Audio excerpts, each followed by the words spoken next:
ఇది pre release function లాగా లేదు, ఇది ఒక సక్సెస్ మీట్ లాగుంది. నా పత్తిగా నీలో చాలా చిత్రాలు ఉన్నాయిరా. ముందు ముందు చాలా చూపిస్తాలే. శివుడు అయితే పడుకో. అలా చెప్పు. వరదిల్లాలి. ఎవరురా నువ్వు, ఇంత టాలెంటెడ్ ఉన్నావు? తెలుగు సినిమాకి కన్నప్ప మళ్ళా ఈ రోజు మేము చిత్రీకరించాం. ఏడి మళ్ళీ వేసాడయ్యా సోపు. అయ్యో, విచ్చేసిన సినిమా అభిమానులందరికీ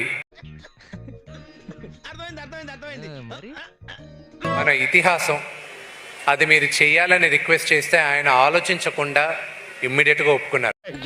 సార్ మీది బాడీయా ఐరన్ రాడ్డా సార్?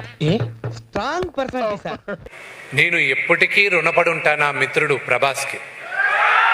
వాంతి వస్తుందిరో, నేను తట్టుకోలేను.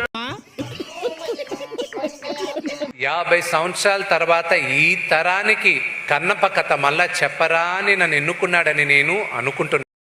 నేను ఇంత దూరం వచ్చాను, నేను చూశానన్నయ్య, చూసేశాను.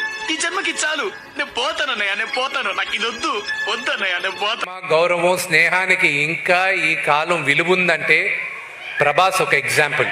అవ్వా, ఇందాక పెర్ఫార్మెన్స్ కి ఇప్పుడు పెర్ఫార్మెన్స్ కి ఇంత తేడా చూపిస్తున్నావేంట్రా? నువ్వు సామాన్యుడు కాదురా. ఎన్నో సంవత్సరాలుగా మా బిడ్డలాగా మేము చూసుకున్నాం, మీ అందరి ముందు తీసుకొచ్చి పెడుతున్నాం. అలా కాదురా ఎరుపు కూడా. మీరందరూ మమ్మల్ని ఆశీర్వదిస్తారని మనస్ఫూర్తిగా కోరుకుంటున్నాను. ఇంకోసారి నా కళ్ళ ముందు కనబడడం అంటే తత్కాల టికెట్ బుక్ చేయించేస్తాను. నీ తట్టలే